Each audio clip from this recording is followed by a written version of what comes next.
Boa tarde, pessoal. Tudo bem? Feliz quarta-feira para todo mundo. Demorei um pouquinho, mas cheguei. Consegui. Ontem nós lemos Salmo 77, um salmo de Asaf. E Asaf estava com problemas e ele grita e ele clama a Deus, pedindo misericórdia. Misericórdia. E ele diz no Salmo 77 que Deus não estava ouvindo ele, que Deus fechou as portas para ele na hora que ele mais precisava. Essa era a reclamação de Asaf, né? A indignação. Ele estava precisando de Deus e ele disse que Deus não estava ali para ele, como se Deus tivesse abandonado ele. Então, no primeiro momento, ele reclama, num segundo momento, ele começa a refletir no que Deus já tinha feito, em toda a criação, tudo que Deus já tinha feito. Aí ele começa a fazer uma pausa, uma reflexão, e pensar em tudo que Deus já havia feito, né? Aí sim houve uma mudança na mente e no pensamento dele. Ele começou a agradecer a Deus por tudo que Deus havia feito e reconhecer todo o poder de Deus sobre toda a terra. Que o mar, os oceanos, o céu, a chuva, os relâmpagos, o trovão, o redemoinho, todas as coisas, elas sentem e tremem com o poder de Deus. Então ele começou a engrandecer ao nome do Senhor. E aí eu disse o que para vocês? Que ontem eu não podia ler o 78 por ele ser um pouco extenso, e aí eu vou ler ele com vocês hoje para complementar a palavra de ontem, para vocês entenderem toda a situação, né? Da angústia e dos lamentos e tudo que aconteceu depois que Asaf escreveu no Salmo 77, continuou no 78. É um salmo de Asaf. Eu gosto muito. Tem o 73 também, que é maravilhoso. Então, vamos lá. Salmo 78. Atentem, queridos amigos, à verdade de Deus. Prestem atenção ao que eu vou contar. Asaf dizendo: Estou remoendo um pedaço de provérbio e revelarei a vocês as doces e antigas verdades, as histórias que ouvimos do nosso pai, os conselhos que aprendemos no colo da nossa mãe. Vamos guardar isso para nós. Vamos passá-lo para a próxima geração. A fama e a força do Eterno, que é Deus, as coisas maravilhosas que Ele fez. Ele plantou um testemunho em Jacó, estabeleceu sua palavra em Israel.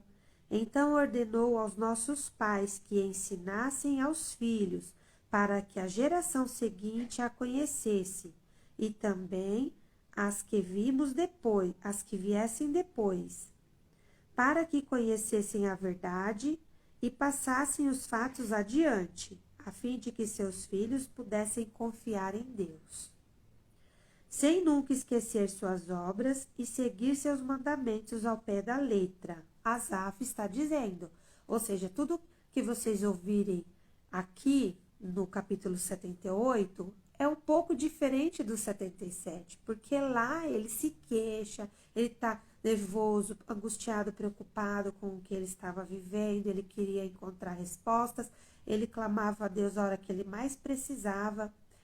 Então, enquanto ele tinha uma postura de queixas e reclamações, nada acontecia, ele só murmurava, que nem o povo no deserto. Enquanto murmurava, o trajeto que era para levar 40 dias, virou 40 anos. Asaf estava se lamentando e murmurando no 77.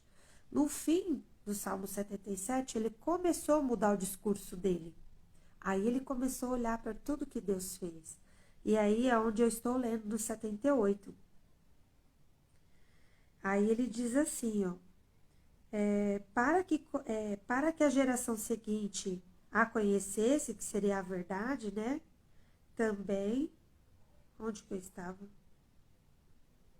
Para que conhecessem a verdade e passassem os fatos adiante, a fim de que seus filhos pudessem confiar em Deus. Então, ele queria que as pessoas passassem de geração em geração os ensinamentos e ordenanças, né, de Deus, sem nunca esquecer suas obras e seguir seus mandamentos ao pé da letra. Queira Deus que eles não sejam como seus pais, teimosos e maus, gente inconstante e infiel, que nunca teve uma vida em conformidade com Deus. Os efraimitas, armados até os dentes, fugiram quando a batalha começou. Efraimitas. Eles se acovardaram no cumprimento da aliança com Deus, recusaram-se a caminhar por sua palavra. Eles se esqueceram do que ele havia feito, das maravilhas realizadas bem diante dos seus olhos, de como ele realizou milagres à vista de seus pais, no Egito, nos campos de Zoan. Ele está falando aqui que os efraimitas, eles eram armados até os dentes quando a batalha começou. Eles fugiram, se acovardaram e esqueceram das maravilhas realizadas bem diante dos olhos deles, de como Deus realizou milagres à vista dos pais deles, né, do pessoal do Egito, de como Deus dividiu o mar e caminharam através dele, juntando as águas à direita e à esquerda, de como ele os conduziu de dia com uma nuvem e a noite inteira com uma tocha de fogo. Tudo isso é o que Deus fez. E Asaf está dizendo aqui que esse pessoal aqui, os efraimitas, esqueceram de tudo isso, né? O povo do Egito. De como Deus fendeu as rochas no deserto e deu a eles toda a água disponível em fontes subterrâneas, de como ele fez os riachos fluir da rocha fina e a água brotar como um rio.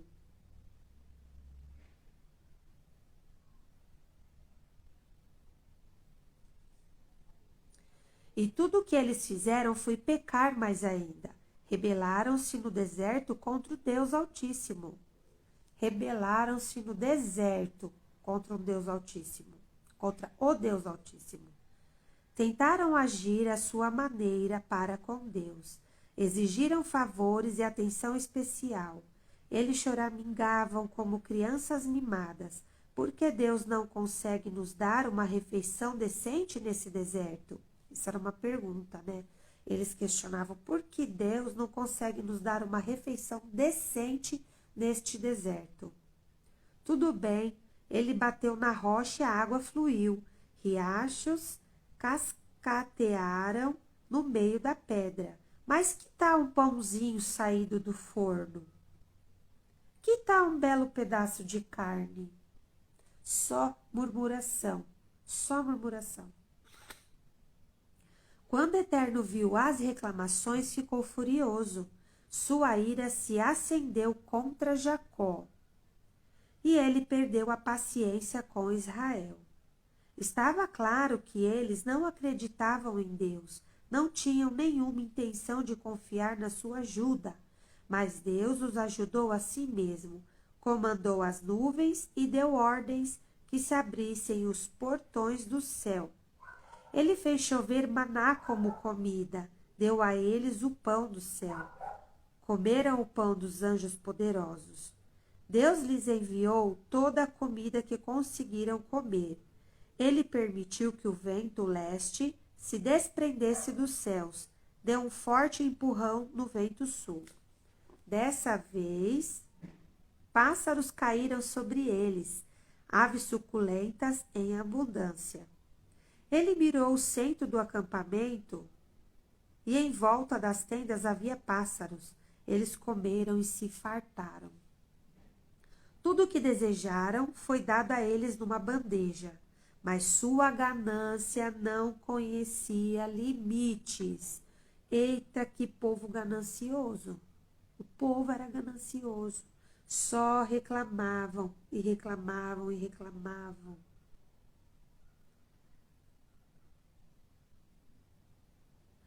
E aí, Onde que está?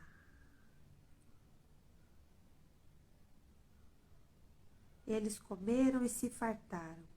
Tudo o que desejaram foi dado a eles numa bandeja, e sua ganância não conhecia limites. De boca cheia queriam mais. Por fim, ou seja, por fim, acredito que aqui Deus vai dar um ponto final para esse povo. Ó, por fim, Deus se cansou deles e deu vazão à sua ira. Deus se irou, porque Deus estava. Eles começaram a murmurar, reclamar, exigir, pedir, encher o saco, encher as paciências. E Deus foi dando tudo que eles queriam, Deus foi dando o que eles pediam. Porém, chegou uma hora que Deus se cansou e deu vazão à sua ira. Deus se irou contra eles. Ele destruiu os mais brilhantes e os melhores deles, abateu os jovens mais promissores de Israel. Esse é o povo de Israel, o povo de Deus, o povo que Deus amava, que Deus gostava, eram queridos por Deus, o povo de Israel. E acreditem, eles continuaram a pecar, ou seja, a ira de Deus pairou sobre o povo de Israel e morreu. E Deus destruiu os mais brilhantes e os melhores deles, os jovens mais fortes e promissores. E sobrou um povo, ou seja, os mais fortes foram abatidos, né? Os soldados abatidos. Porém, continuaram a pecar. Que povo desobediente, né? É um povo que não enxergava as maravilhas que Deus havia feito diante dos olhos deles, de como Deus realizou milagres à vista dos seus pais lá no Egito. Então, isso aqui era uma outra geração, as novas gerações, porque os primeiros foram escravos no Egito. E eles não enxergam, esse povinho aqui, o Zé Povinho, não enxerga o que Deus já havia feito pelos seus pais lá no Egito. Agora que eles estão atravessando o deserto. A vida deles, aqui, ó, e acreditam, eles continuaram a pecar. Todas aquelas maravilhas e eles ainda não acreditavam. Então a vida deles, pouco a pouco, reduziu-se a nada. A vida deles, no fim, parecia uma cidade fantasma.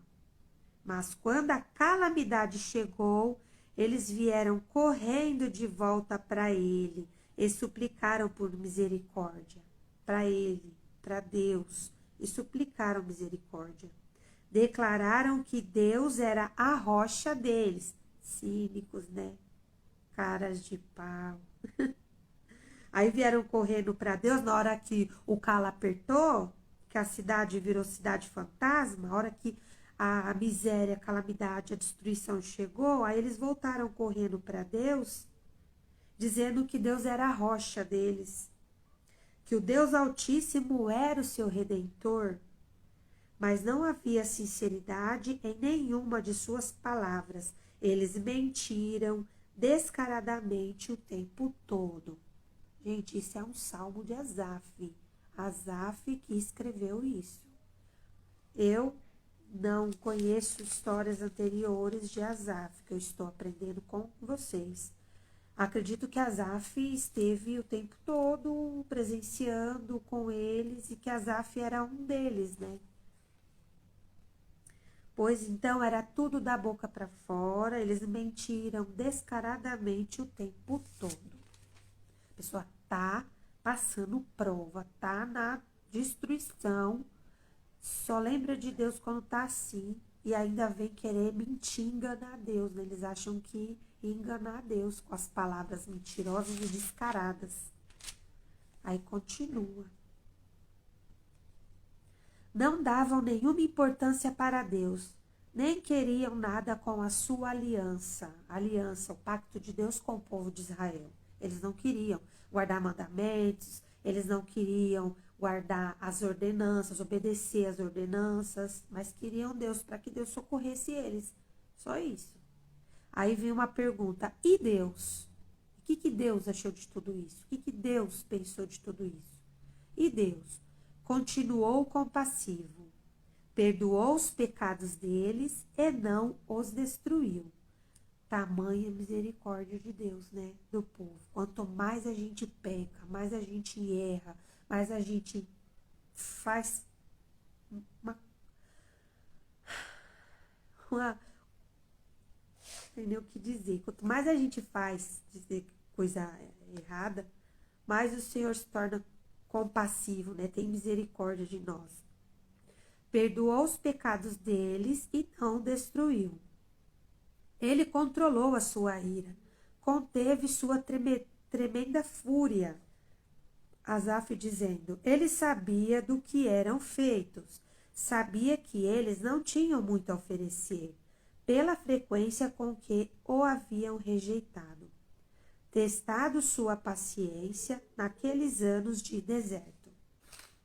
Repetidas vezes, eles o levaram ao limite, provocaram o santo Deus de Israel. Como puderam se esquecer tão rápido do que ele fez? Esqueceram-se do dia em que foram resgatados das mãos do inimigo, dos milagres que ele fez no Egito, das maravilhas realizadas na planície de Zoan, de quando ele transformou o rio e seus afluentes em sangue. Nem uma gota de água servia mais para beber, de quando enviou as moscas que os comiam vivos e rãs que os atormentaram, de quando transformou sua colheita em lagartas, tudo o que haviam produzido foi para os gafanhotos. De quando aplanou suas videiras com granizo, e uma camada letal de gelo arruinou seus pomares. Asaf está lembrando tudo isso. De quando pisou seu gado com saraiva e permitiu que raios dizimassem seus rebanhos. De quando sua ira estava acesa, um incêndio incontrolável e destrutivo. De quando um pelotão avançado de anjos trouxe doenças para limpar o chão, preparando o caminho diante dele. De quando não poupou aquela gente e deixou que a praga os devastasse. De quando matou os primogênitos egípcios, crianças robustas, rebentos da virilidade de Cã. Então, conduziu seu povo como ovelhas, levou seu rebanho em segurança através do deserto. Tudo isso Asaf lembrando que Deus já havia feito.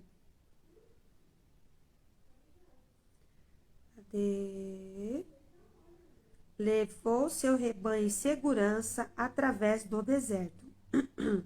Ele tomou bastante cuidado, por isso não tinham nada a temer.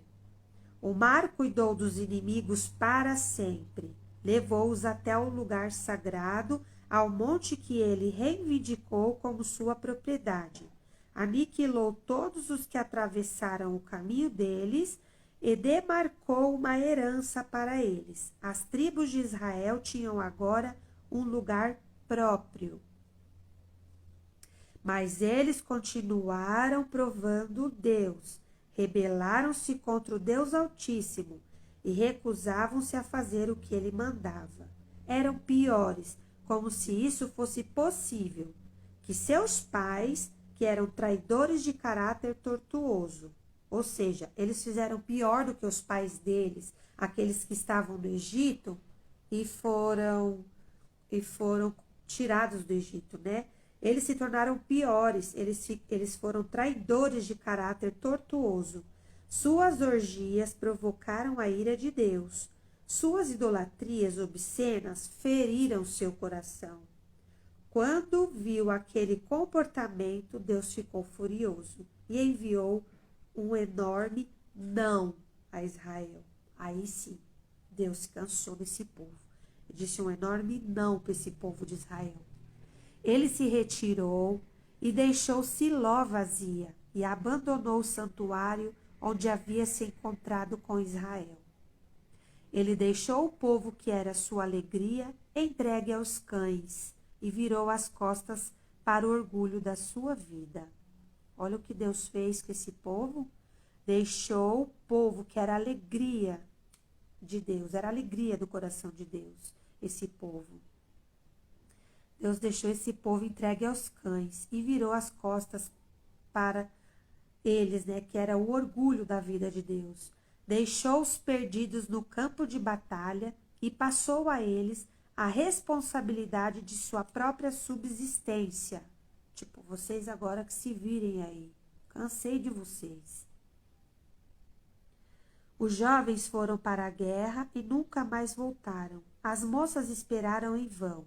Os sacerdotes foram massacrados e as viúvas não derramaram uma lágrima. De repente, o Senhor se pôs de pé. Antes do Senhor se pôr de pé, o que aconteceu? Os jovens foram para a guerra e nunca mais voltaram, ou seja, morreram todos os jovens. As moças que esperavam seus noivos, seus namorados, esperaram em vão. Não voltaram. Os sacerdotes foram massacrados e as viúvas não derramaram uma lágrima, ou seja, as mulheres ficaram viúvas. Aí, o que aconteceu? De repente, o Senhor se pôs de pé, como alguém que desperta de um sono profundo, gritando como um guerreiro que desperta do vinho. Ele golpeou os inimigos com força, pôs todos eles para correr. Eles fugiram gritando, não ousando olhar para trás. Deus se levantou, como se Deus estivesse dormindo. Esqueceu o povo lá. Quando Deus se pôs, né, de pé, ele fez o quê? Golpeou os inimigos do povo de Israel, aqueles que derrotaram eles lá na guerra, na confusão. Que as mulheres ficaram sozinhas e os maridos, os namorados não voltaram da guerra. Aí Deus levantou. Deus golpeou os inimigos com força e pôs todos eles para correr. Eles fugiram gritando, não ousando olhar para trás. Aí Deus desqualificou José como líder. Disse que Efraim não possuía as qualificações necessárias e escolheu a tribo de Judá para substituí-lo, o Monte Sião, que ele tanto ama. Ali construiu seu santuário resplandecente, sólido e duradouro, como a própria terra. Então escolheu Davi, seu servo. Foi buscá-lo no meio das ovelhas.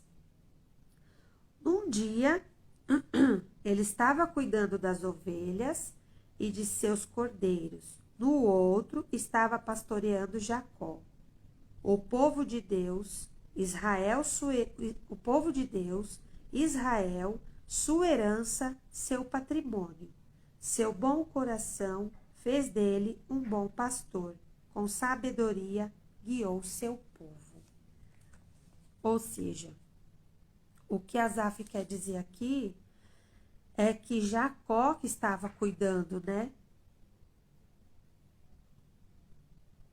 Deixa eu ver. Era Jacó, não. José. Deus desqualificou José como líder desse povo. Ele não possuía, disse que Efraim não possuía qualificações necessárias e escolheu a tribo de Judá para substituir ele, o Monte Sião, que ele tanto ama. Aí Deus fez o quê? Escolheu Davi. Depois de tudo isso, toda essa confusão, Deus foi e pegou Davi lá no meio das ovelhas, que ele era pastor de ovelhas, e trouxe eles. Então, num dia ele era pastor de ovelhas, no outro Deus trouxe ele e estava no lugar de Jacó. Estava cuidando das ovelhas e dos seus cordeiros, e no outro estava pastoreando Jacó. Pastoreando Jacó, o povo de Deus, o povo de Israel, e toda a herança de Deus, o patrimônio de Deus. E o seu bom coração fez dele um bom pastor, com sabedoria guiou o povo de Deus. Davi tinha um bom coração. Depois de tudo isso, Asaf contando, né? Deus colocou Davi para cuidar de todas as coisas. Ele era apenas um pastor de ovelhas. E Deus pegou ele no campo, pastoreando as ovelhas, os cordeiros, Como ele tinha um bom coração, Deus trouxe ele para pastorear Jacó e as coisas de Deus, e o povo de Deus, a herança, os patrimônios e tudo. E aí Davi, foi aí que começa a história de Davi. Mas o que eu quero dizer é, Asaf, no capítulo anterior, estava se lamentando, reclamando, estava indignado, porque ele dizia que Deus, na hora que ele mais precisava, ele dizia, que situação a minha, a hora que eu mais preciso de Deus, ele fecha as portas para mim. Ele não dormia à noite, estava com insônia, angustiado, ia tocar violão, pensando na vida, querendo programar a vida dele. Ele queria achar sentido para a vida, ele não estava achando sentido. E aí foi quando ele começou a relembrar tudo que Deus já havia feito pelos antigos, pelos pais, né? Os primeiros patriarcas, os primeiros do povo de Israel. Quando Deus tirou o povo do Egito e tudo que Deus veio fazendo. Aí Asaf teve essa conclusão e escreveu o capítulo, continuou o capítulo 78. Essa era a continuação de ontem e que eu gostaria de deixar para vocês. Não devemos ser ingratos como o povo de Israel que estava cativo no Egito, por tudo que Deus fez para eles. Eles reclamavam, eles murmuravam, eles pediam comida, eles não queriam só... a gente viu que Deus transformou aquela água impura, água amarga em água doce, tudo que eles viram Deus fazer quando saiu do Egito. Essa era a próxima geração, né? Os pais vivenciaram todas as coisas e esses filhos, que seriam as outras gerações, sabiam de todas as histórias, mas mesmo assim eles não acreditavam em Deus, eles não eram desobedientes, eram teimosos e só reclamavam. Eles queriam pão, eles queriam carne, eles queriam comida, eles só murmuravam, só reclamavam. E aí Deus deixava o povo lá, deixava eles lá reclamando. Deus não queria saber deles. Era muita reclamação. Deus ficava furioso. Aí, pois Deus voltava. Deus tinha compaixão. Eles começavam a clamar a Deus, mas era da boca para fora. Não devemos fazer como esse povo. Só lembrar de Deus quando a água, quando a gente está se afogando. Só lembrar de Deus quando as coisas estão complicadas, quando bate uma tragédia na porta, quando bate um luto, um desemprego, quando bate uma derrota, uma miséria, uma falta de coisas. Aí não devemos a gente lembrar de Deus só nesses momentos. Quando a gente não tem nada e a gente corre atrás de Deus, busca a Deus e clama a Deus e ora, e ora, e ora, da boca para fora, tudo da boca para fora. Aí Deus atende, Deus tem compaixão e misericórdia. E aí a gente torna a fazer tudo de novo. A hora que Deus supre a nossa necessidade e dá tudo aquilo que a gente precisa, a gente vira as costas para Deus de novo. Só para concluir que o vídeo fechou, a bateria do celular está acabando. Não devemos ser como esse povo de Israel, que apesar de Deus amar eles, Deus gostar muito deles, eles só procuravam Deus da boca para fora quando eles precisavam de Deus. E Deus socorria eles, eles viravam as costas para Deus. Eles fizeram muito isso. Até que Deus eles provocaram muito Deus, né? E Deus acabou deixando eles de lado e eles acabaram virando aí uma cidade fantasma. Foram derrotados, foram mortos, os jovens, os sacerdotes, os que tinham, os fortes, né, que iam para a guerra. As mulheres ficaram viúvas, sozinhas. As moças esperando os jovens também. E aí foi quando Deus tinha deixado eles e eles foram por conta própria. E foram morrendo, e foram lutando, e foram sendo derrotados, foram sendo exterminados da face da terra, né? E aí, quando Deus se levanta, Deus luta, né? Deus abate os inimigos deles, do povo de Israel, e bota eles para correr. E aí Deus coloca Davi Coloca Davi para liderar o povo de novo de Israel. Tudo porque Deus tem misericórdia e tem compaixão. Só que a gente não pode fazer, não pode... ninguém engana Deus. Mentir para Deus, falar as coisas da boca para fora. Porque Deus nos ama, Deus se preocupa com nós, Deus quer nos salvar. A gente tem que amar a Deus sobre todas as coisas, porque Deus já fez muito pelo um povo terrível, desobediente, o povo que quase foi exterminado da face da terra. Então não vamos ser como esse povo desobediente. O povo de Israel era um povo desobediente. Não sejamos como o povo de Israel, porque Deus mandou Jesus Cristo para que pudesse nos dar direito. Já que o povo de Israel não quis, Deus fez o quê? Enviou Jesus Cristo. E hoje todos os povos, todas as nações têm direito a ser salvos, têm direito a se achegar a Deus. Ou seja, somos todos hoje filhos adotivos, filhos de Deus. É isso, esse vídeo é só para concluir o outro vídeo que a bateria ficou fraca e ele parou de gravar. Beijo, fiquem com Deus, até amanhã.